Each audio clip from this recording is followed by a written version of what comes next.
My name is Commander Emily Carter, U.S. Navy SEAL, and on my wedding day there were 142 guests, yet not a single one of them was family. When the church doors opened, the sunlight spilled across the aisle like a stage light. The organ began to play and everyone turned. Cameras, whispers, smiles, except the front 3 pews where I'd reserved seats for my parents and my brother. They sat empty, lined with white ribbons that never got touched. I walked down the aisle alone. No father's arm, no guiding step, just the click of my shoes on the marble and the steady rhythm of my breath. Years of command training had taught me how to keep composure under pressure. Still, when I glanced toward those empty seats, something inside me faltered. I fixed my eyes ahead on David, the man waiting for me at the altar. He smiled. He was calm, the kind of calm that comes from building engines for a living. David never served in the military, but he understood structure, reliability, and quiet courage. That was enough.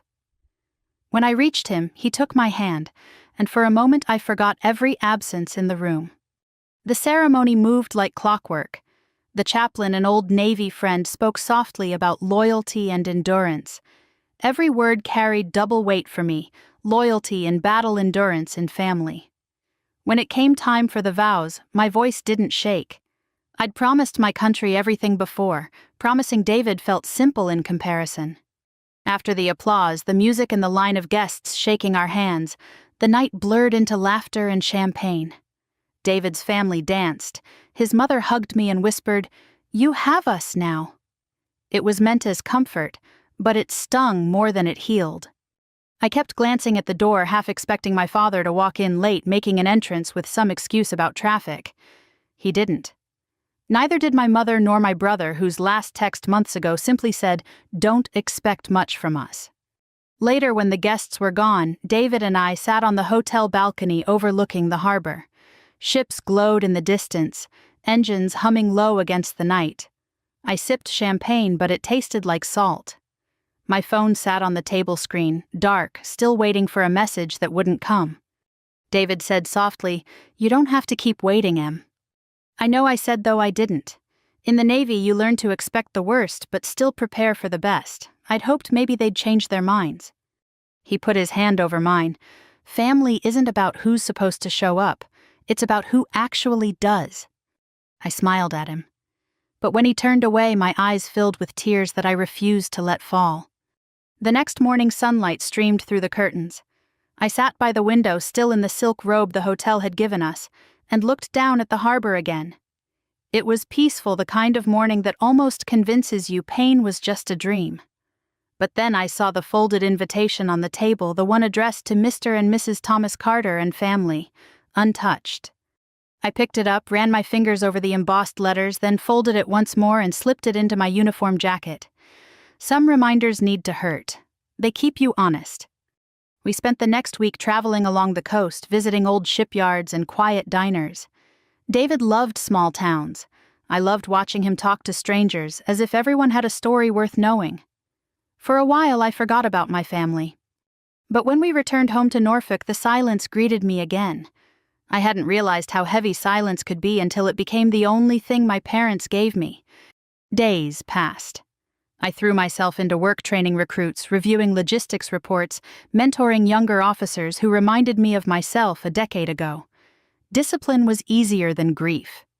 Still at night, when David fell asleep, I'd scroll through old photos, my brother's graduation, my parents' anniversary dinner, the Thanksgiving before my first deployment. Every image had me in uniform, smiling too wide, trying too hard. I wondered if that was when they started resenting me, when my achievements became a mirror for everything my brother wasn't. I never disobeyed my father growing up. He was a school principal, strict, respected, proud. When I enlisted, he said, "The military's no place for a girl." When I came home as a decorated SEAL officer, he said, "Don't get cocky." When I got promoted, he didn't say anything at all. So maybe I should have expected the empty seats. Maybe that was his final lesson, silence as punishment. One night I tried calling him anyway. The phone rang twice before going to voicemail. I left a simple message. "Hi, Dad. Just wanted you to know the wedding went fine. I'm doing okay." I hung up before my voice could crack. A few days later, I received a card from one of my Navy teammates who'd attended. It read, You stood taller walking alone than most people do with an army behind them. That line stayed with me. It wasn't pride I felt, just confirmation that I hadn't imagined the loneliness. David found the card on my desk and read it quietly. You really did walk alone, huh? Yeah, I said, and I guess I'll keep doing it. He shook his head. No, you won't. You've got me now. You've got a home. For the first time, I believed him. I thought maybe, just maybe, the silence from my family would fade into background noise, a wound that wouldn't reopen. I was wrong. Because weeks later, when I least expected it, the silence broke with a single message from my father. A text so absurd, so audacious that I had to read it twice to believe it. Need $400 for your brother's wedding. You've always been the responsible one. I stared at the screen, my mouth half open. After months of nothing, not a call, not a congratulations, he reached out to ask for money. For my brother's wedding. David looked over my shoulder. You're kidding. No, I said, this is real. I put the phone down and laughed, short, bitter, almost hysterical. It wasn't humor, it was disbelief made loud. The kind of laugh you use when words won't do. David said quietly, what are you going to do? I stared at the phone for a long time. Then I picked it up, opened my banking app, and sent exactly $1. The note read, Best wishes. Then I blocked the number, turned to David, and said, change the locks tomorrow.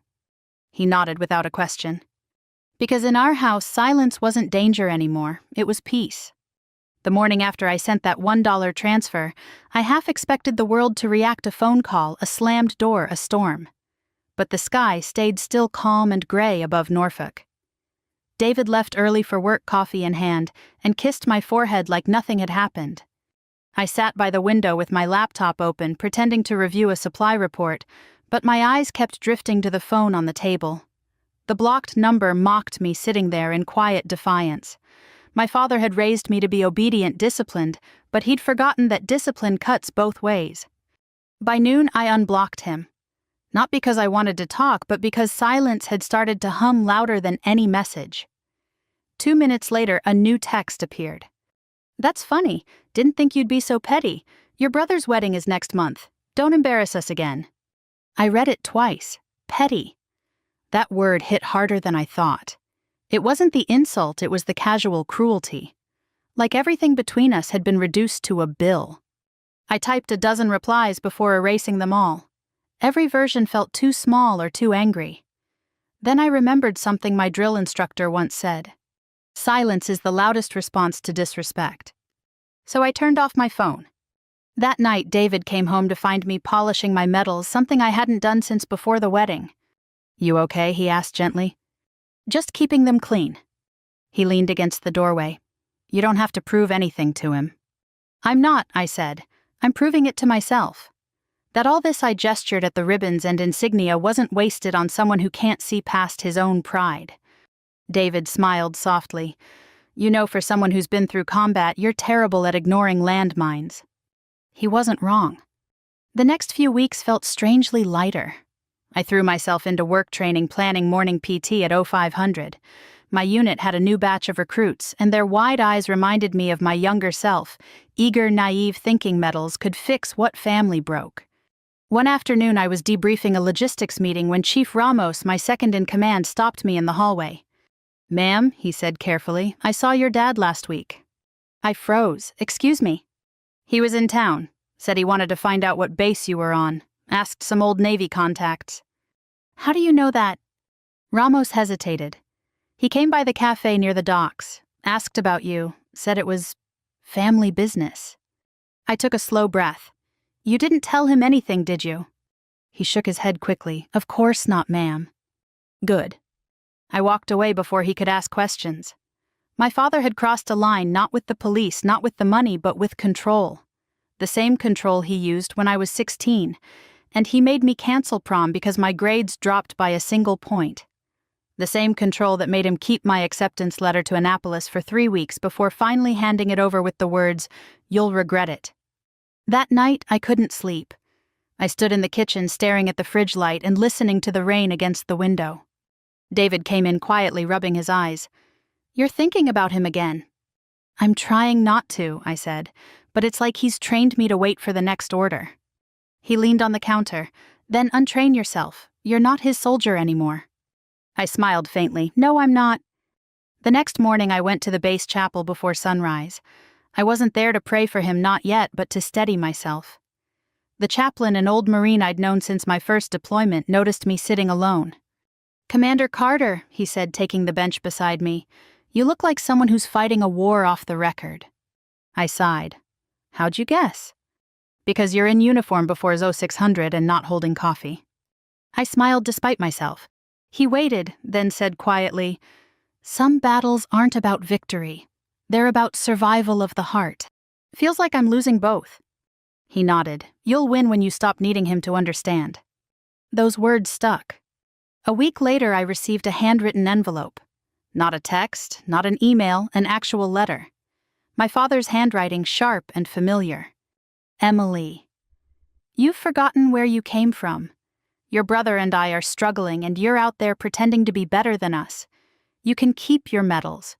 You'll die alone with them. Dad." No greeting, no closing warmth, just that. I folded the letter once, twice, then set it in the kitchen drawer beneath the cutlery. I didn't rip it. I didn't burn it. I just refused to give it ceremony. That evening I told David everything: the cafe, the letter, the past. He listened quietly, then said, "So what do you want to do?" "Nothing," I answered. "He wants reaction. I'll give him distance." David nodded, though his brow furrowed. "Distance only works if both sides stop advancing." I looked up. "What do you mean?" "He's already moved toward you once. What if he does it again louder?" His words lingered in the air.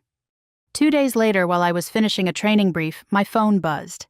"Unknown number," I answered instinctively.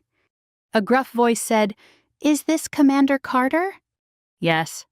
"This is Officer Grant with Norfolk PD. We're outside your residence with a Mr. Thomas Carter. Says he's your father." My stomach dropped. "Why?" I asked, trying to sound calm. "He's reporting a domestic theft," the officer said carefully. "Claims you withdrew family funds without consent. We'd like to clear things up." I closed my eyes. "Stay there. I'm on my way." When I arrived at the gate 20 minutes later, the wind carried the sound of sirens fading in the distance. My father stood between 2 uniformed officers, arms crossed, face red from shouting. David stood beside the porch, quiet and unmoved. The moment my father saw me in uniform, he smirked. "Finally decided to show up, Commander." I took a slow step forward. "You brought police to my house." "You stole from your family," he barked. "I want what's ours." I met the officer's eyes. "Gentlemen, this man is confused. Would you like to see my bank statement for the $1 transfer?" They glanced at each other, trying not to laugh. One of them coughed into his sleeve. "Sir," said the older cop to my father, "there's clearly been a misunderstanding." My father's voice cracked. "She's ungrateful." "Enough," I said sharply, the command tone cutting through him like a whistle. The officers straightened instinctively. David stepped closer. "Sir, I think you should leave now." The officers guided my father back toward the cruiser. As they opened the door, he turned and shouted, "You think your rank makes you right?" I looked straight at him. "No, Dad. It just means I earned my peace." That night, after the police left, David found me sitting at the dining table, hands still trembling slightly. He asked quietly, "You okay?" "Yeah," I said. "I think I finally am."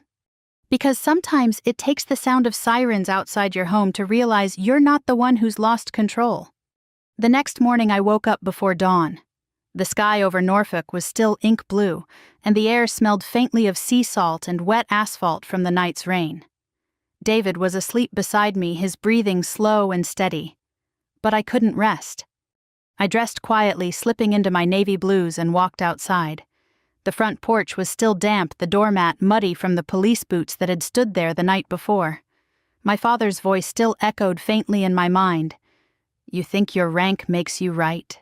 That tone, that mixture of bitterness and control. It was the same voice that had followed me my whole life. But last night was the first time I'd answered him as an equal, and as a woman who no longer needed his permission to stand tall. Still, a part of me hurt. You don't unlearn 30 years of wanting your father's approval overnight. At No 700, I reported to base. Chief Ramos looked up as soon as I entered the operations room. His usual smirk was gone. "Morning, ma'am," he said, cautious. Heard about what happened. I'm sure everyone did, I replied, dropping my folder on the table. Let's get to work. He hesitated. For what it's worth. The officers at the gate said you handled it like a pro. I gave a small smile. Good, because that's exactly what I am. We dove into the logistics briefing. But the entire time I felt the weight of unspoken gossip hovering over me. Everyone was polite, respectful even, but I could feel it. The murmurs, the curious glances, the questions no one dared ask. Why would her father call the police on her? At 1100 I excused myself and walked to the base chapel. It was empty except for the chaplain polishing brass candle holders. He looked up. Rough week, Commander. I sat in the back pew. You could say that? Want to talk about it? Not really, but I can't seem to stop replaying it. He nodded knowingly. Family wounds don't follow rank, do they? No, sir, I said quietly. They outrank everything. By evening I was home again. David had made dinner his way of saying we're still okay. I tried to eat, but my appetite had vanished. He finally said, you should probably call your mom. She's been texting me. I looked up sharply. She texted you. He nodded. Said your dad's embarrassed but doesn't know how to reach you. She wants to smooth things over. I pushed my plate away. Smooth things over? He brought police to our door, David. I know, but maybe she's trying to make peace. Peace without apology isn't peace, I said flatly. He didn't argue.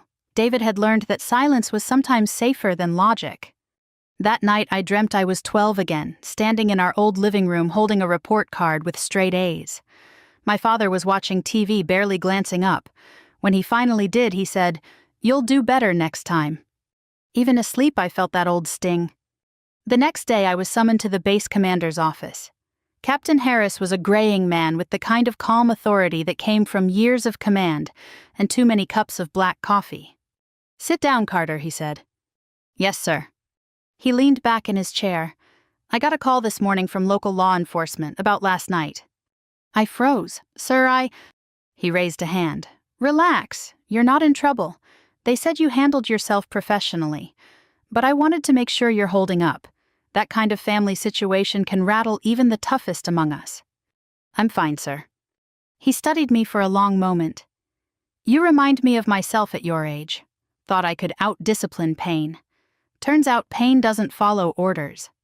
His words landed deeper than I expected. "Permission to speak freely, sir?" I asked. He nodded. "I just don't understand how a man can be both father and enemy." He sighed. "Sometimes they start as fathers and we turn into the soldiers they can't command anymore." That was the truest thing anyone had said to me in years. That evening I decided to answer my mother's message. It was short. "Mom, I'm safe. Please don't come here. I need space." She replied within minutes. "Your father feels humiliated. He says you made him look weak. Please call."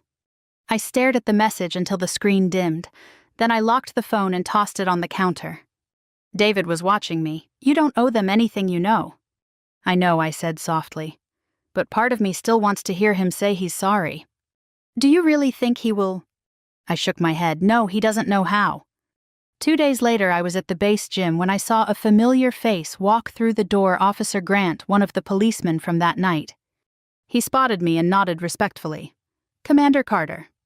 I returned the nod. "Officer, everything all right?" "Yes, ma'am. Just thought you should know your father came by the station again." My stomach tightened. For what? Said he wanted to withdraw the complaint. But he also left this. He handed me a folded piece of paper. Inside was my father's handwriting. "You've changed. You think respect is owed, not earned. When you come to your senses, you know where to find us." I folded it neatly, handed it back. "You can keep it." The officer hesitated. "You sure?" "Yes. I've already read every version of that letter my whole life." He nodded and left without another word. I sat down on the bench, elbows on my knees, heart pounding harder than it had during any deployment. Because in that moment I realized something painful. But freeing my father wasn't angry that I disobeyed him. He was angry that I no longer needed him. That weekend, David and I drove out to the countryside to breathe. The farther we got from Norfolk, the easier it became to think clearly. We stopped at a roadside diner, the kind with faded coffee mugs and old veterans trading stories at the counter. One of them noticed my Navy pin and asked, You serving, ma'am. Yes, sir, I said with a small smile. Still serving. He nodded. Good. Don't let anyone make you forget who you are. It was such a simple line, but it felt like a balm. When we got home that night, I sat on the porch and watched the sunset burn gold across the horizon. David brought me a cup of coffee and sat beside me. What are you thinking? He asked. That some people break you because they can't bend, I said quietly. But I won't break, not for him. He smiled. That's my girl. 2 days later, I got an email from the Navy's legal office.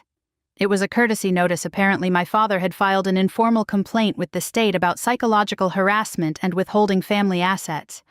It had no legal weight, just another attempt to bruise my reputation.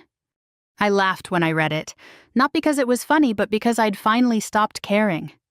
This time I didn't cry, didn't shake, didn't even call David. I simply wrote a single-sentence reply to the legal officer. No action required, family matter resolved.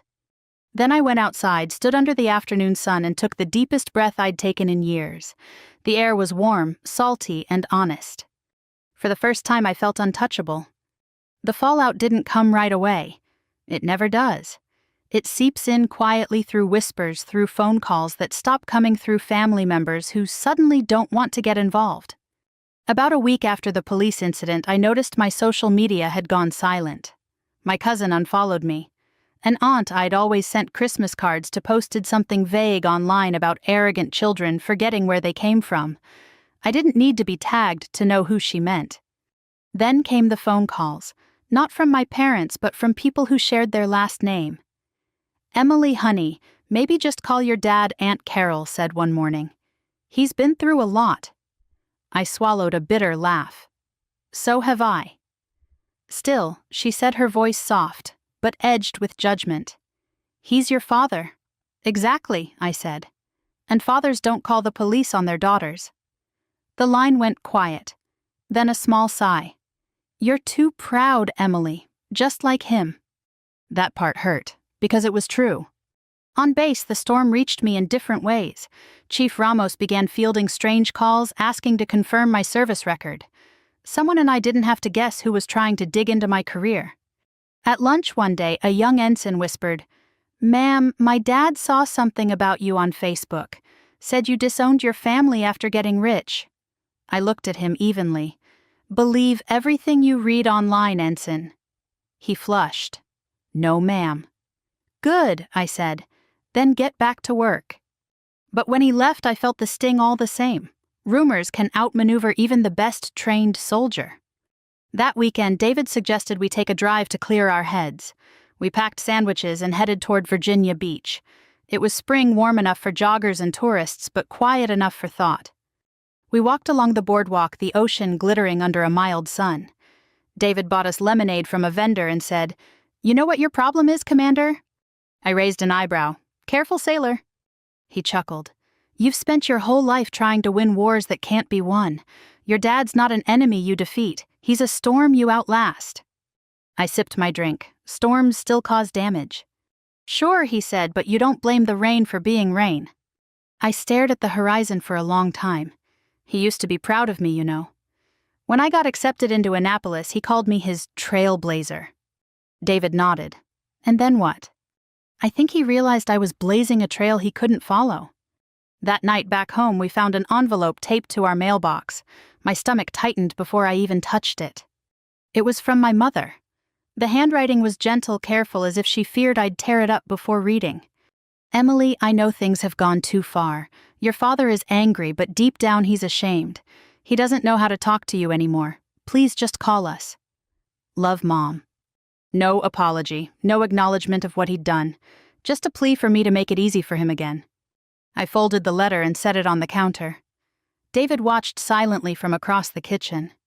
"You're not calling, are you?" he said. "No," I said softly. "Not until he says the words I've waited 30 years to hear." "I'm proud of you." I shook my head. "I'm sorry." Work became my refuge again. I took extra shifts, volunteered for late-night duty rotations. When you're surrounded by order and hierarchy, pain feels manageable. You can file it, label it, control it.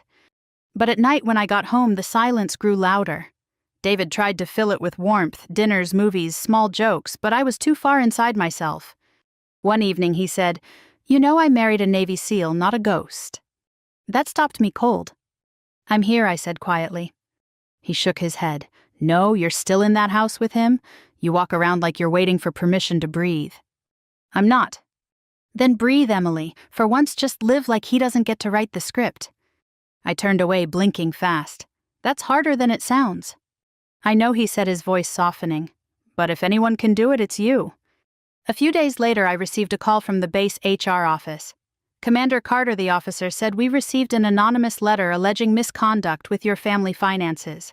We know it's false, but we had to notify you." I almost laughed. "Let me guess who sent it." "I'm sorry, ma'am. We have to file it, but it'll be dismissed." I thanked her, hung up, and sat in silence. There it was, another attack. But instead of anger, I felt an unexpected calm. This was his last trick, trying to stain what he couldn't control. That night, I went for a long run along the harbor. The air was sharp, the water reflecting city lights like scattered stars. Every step felt like shedding a layer expectation, guilt, shame. When I got home, I opened my notebook and wrote a single line across the page. Family doesn't mean obedience, it means respect. 2 weeks later, I received a message from an unknown number. "You've turned everyone against me. I hope you're happy." No signature, but I didn't need one. For a long time, I just stared at the words.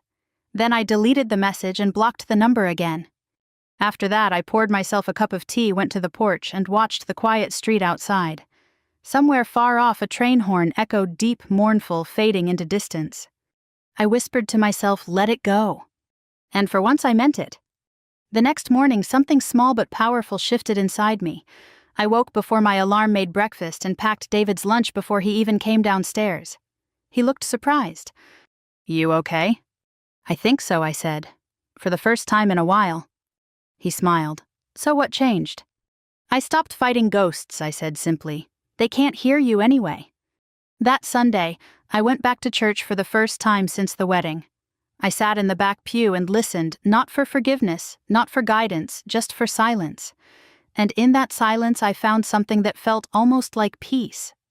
I didn't need their validation. I didn't need their apology. I only needed to believe I was enough as I was. And for the first time, I did.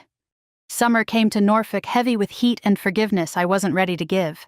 The air smelled of cut grass and tar warming on the roads.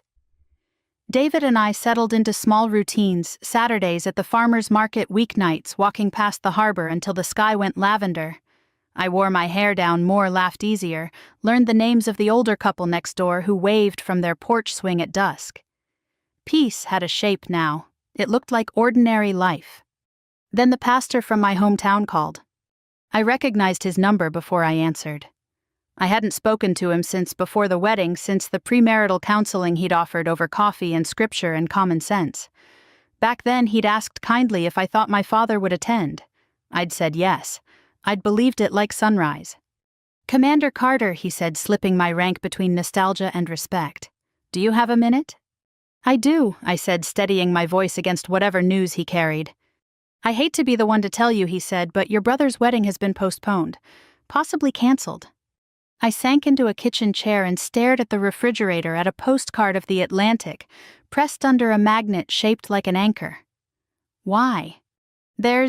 Well, he paused, choosing the gentlest path. "There's debt. More than the fiancé knew. Some past due accounts. A car he said he owned outright, but he doesn't. And another person who believes she's engaged to him, too."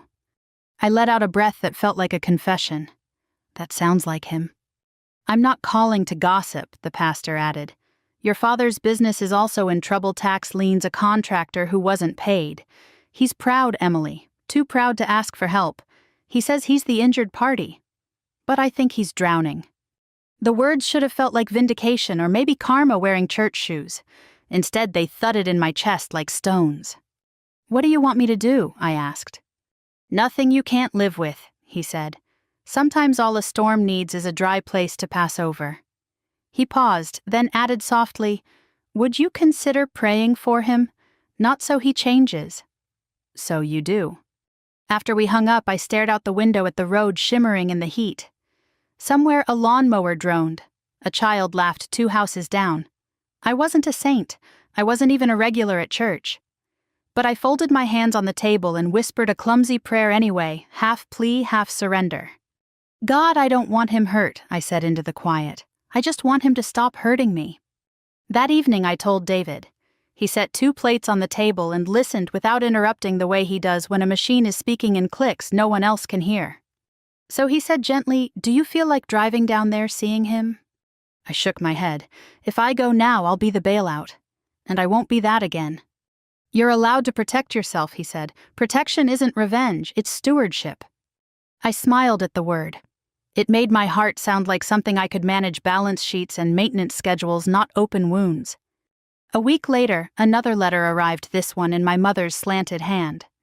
She wrote that my brother's fiancé had moved out of their apartment. She wrote that vendors were calling the house.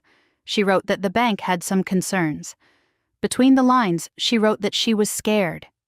I read it on the back steps while the evening cooled, and the azaleas along the fence shook with a breeze. I could see my mother's face as clearly as if she were across from me, the neat lipstick, the quiet eyes that always looked down before they looked up.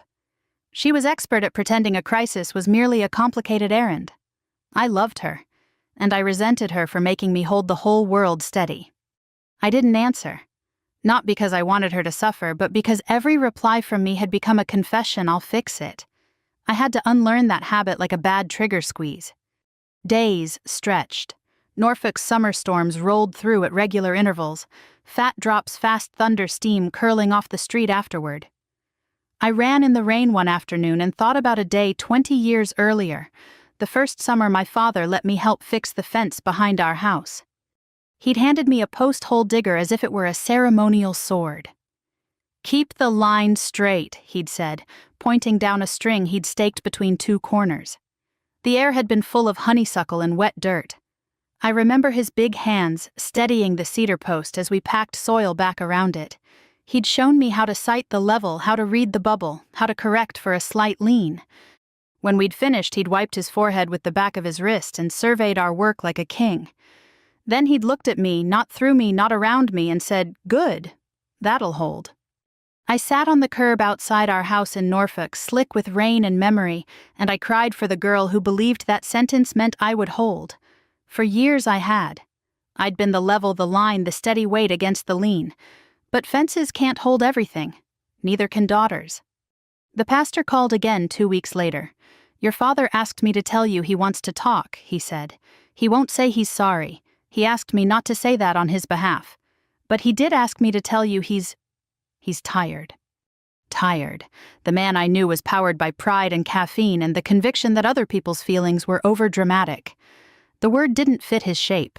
It startled me. "Thank you," I told the pastor, "for being the bridge without pushing me across." He chuckled softly. "Bridges just stand. People decide if they walk." Some nights I felt the tug to drive down to stand across from my father in the kitchen where I'd done homework while he graded papers. I could have told him about the recruits I was mentoring, about the girl from Kansas who'd broken her mile time, about the boy from Maine who wrote home every Sunday, and called his grandmother before lights out. I could have handed him a stack of evidence that I'd built a life both gentle and strong. I could have asked him to be proud just once. Instead, I wrote a single postcard, the lighthouse at Cape Henry, a slash of white against blue. On the back I wrote, "Thinking of you." I didn't sign it.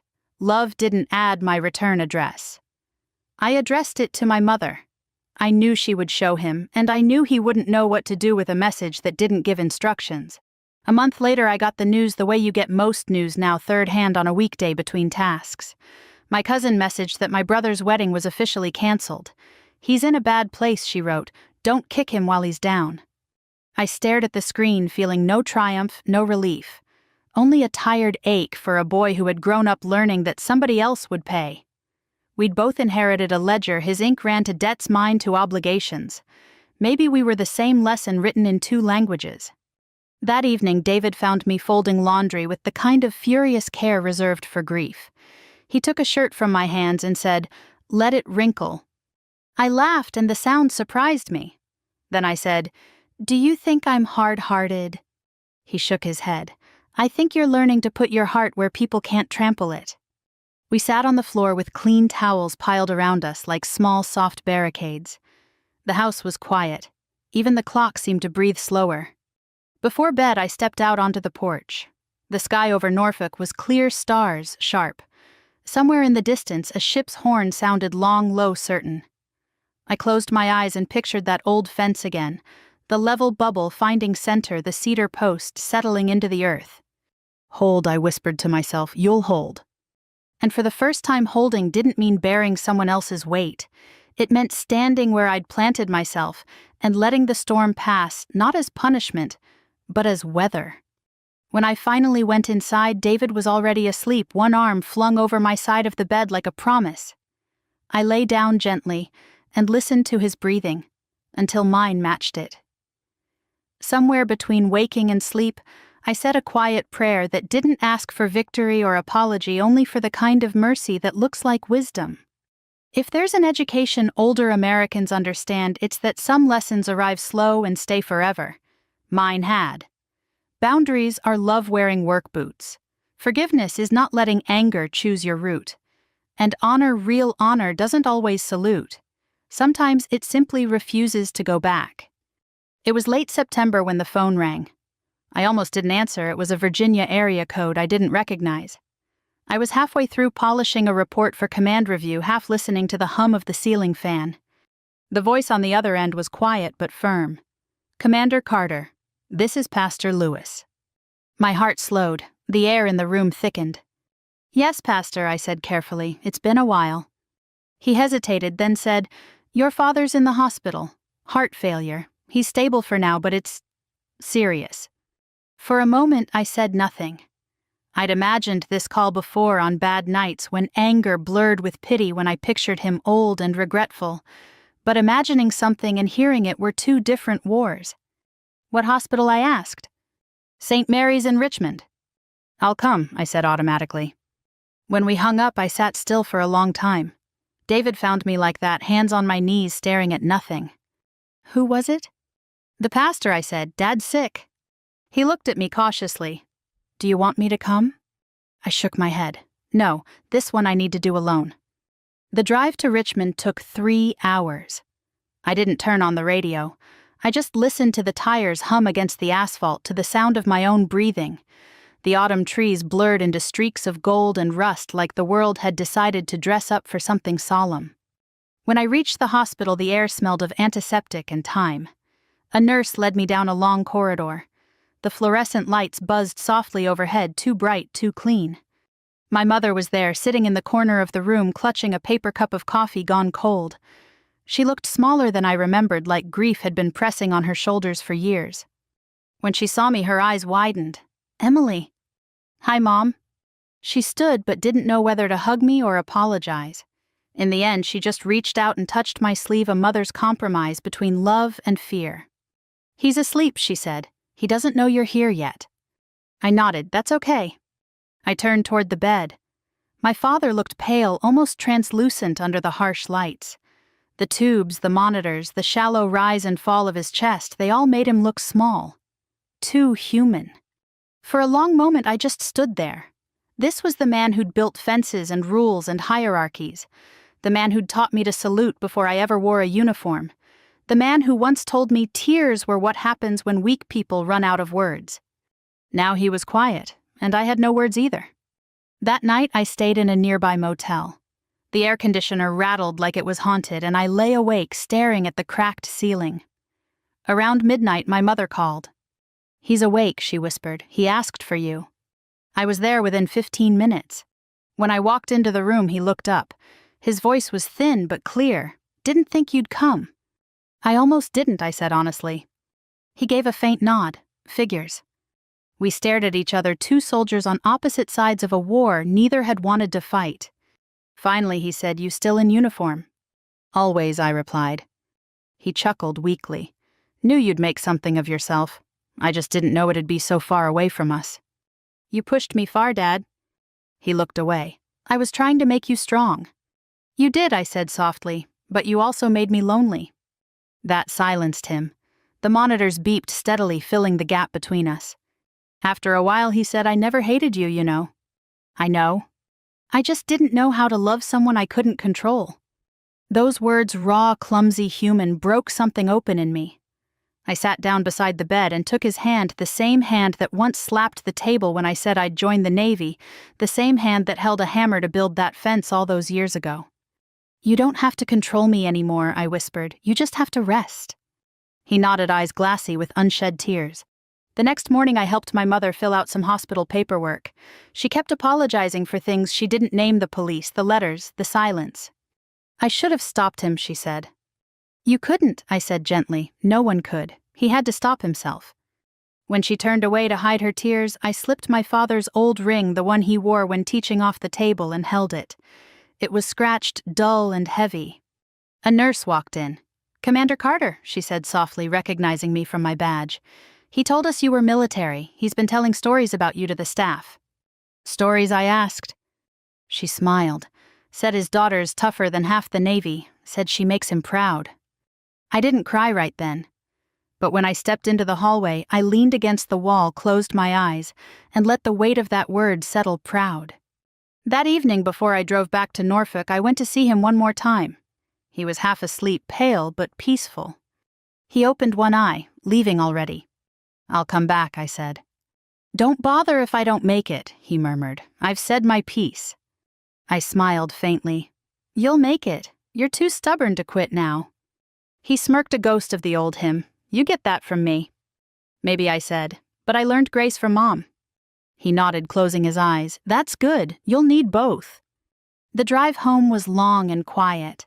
Halfway back, I pulled over near a small roadside chapel, one of those white-painted country churches that look like they're holding secrets. I walked in, sat in the last pew, and whispered, "Thank you for letting me show up before it was too late." I didn't know if I was talking to God, to fate, or to the part of myself that had stayed angry for too long. Maybe all three. When I walked out, the sun was rising. I drove the rest of the way home in its light. David was waiting on the porch with 2 cups of coffee. "How was it?" "Hard," I said, "but right." He nodded. "That's usually how the right things feel." We sat together watching the sky brighten. For the first time in years, the silence between me and my father didn't echo. It simply ended. Spring returned to Norfolk the following year, soft and golden. The dogwoods bloomed early, and the base was alive again with new recruits, all nerves, all energy, all faith that hard work could fix anything. I saw myself in their faces. I also saw how wrong I'd been once to think strength meant isolation. It had been 6 months since my father's passing. He'd made it through the winter long enough for one last conversation, a goodbye disguised as small talk. He'd passed quietly at home with my mother holding his hand. She called me just after sunrise. Her voice was calm, almost formal. "He's gone, Emily. He said he loved you." I'd been at the harbor then, watching a destroyer glide out to sea. I remember the smell of diesel and salt, the gulls cutting through the gray morning. When the call ended, I just stood there and whispered, "Fair winds, Dad." I didn't cry, not then. The funeral was small as he wanted. I wore my Navy dress whites at my mother's request. Some relatives didn't meet my eyes. Others did with something like shame or gratitude. I didn't need either. I just stood at attention when the chaplain spoke and listened as they played taps. After the ceremony, I helped my mother into her car. She looked fragile, like the past year had aged her a decade. "Thank you for coming," she said. "I had to," I replied. "He taught me to show up even when it hurts." She nodded. "He was proud of you, you know. He just didn't know how to say it." "I know," I said. "I said it for both of us." We hugged, really hugged, for the first time in years. A month later, a small package arrived at my door. Inside was an envelope labeled "To Emily from Dad." The handwriting was weak but unmistakable, each letter pressed too hard, as if he were carving the words into the paper. Emily. If you're reading this, I probably ran out of time. I don't know how to apologize properly. I always thought apologies made a man look small. But maybe small is where forgiveness starts. You were right to stand your ground. You were right to walk away. I tried to raise you strong. You ended up stronger than I could handle. I called the cops because I couldn't call myself out. Tell your husband I respect him. He stood by you the way I should have. You'll do better than I did. That's what every parent should want. Dad. The letter smelled faintly of motor oil from his workshop, I guessed. I read it 3 times, then folded it back and set it in my desk drawer next to my medals. Not above them, not beneath them, beside them. Equal. That summer, life began again in small, ordinary ways. My mother started calling every Sunday evening just to talk. She asked about David's work, about the new recruits, about my garden. Her laughter softened over the phone lighter freer. One evening she said, "I think he'd be happy seeing us like this." "I think so too," I said. David and I started hosting barbecues for our neighbors. Sometimes when the grill smoked and kids ran through the yard with sparklers, I'd catch myself looking up, half expecting to see my father leaning against the fence, a beer in hand, pretending not to smile. The ache didn't go away, but it changed. It became quieter, gentler, less a wound, more a weathered scar that told me I'd survived something important. One Saturday I was invited to speak at a local high school's graduation. The principal introduced me as Commander Emily Carter, Navy SEAL and hometown daughter. The applause startled me. When I stepped up to the podium, the gym smelled of flowers and floor wax. I looked out at the rows of faces, bright, hopeful, terrified of what comes next, and I thought of my father watching me once from a folding chair in that same gym. I took a breath. When I was your age, I thought respect came from titles, medals, achievements. I was wrong. It comes from how you treat people, especially when they've stopped treating you well. Some of you will leave home and find that the people who should have loved you most didn't know how. Don't carry that anger forever. It gets heavy.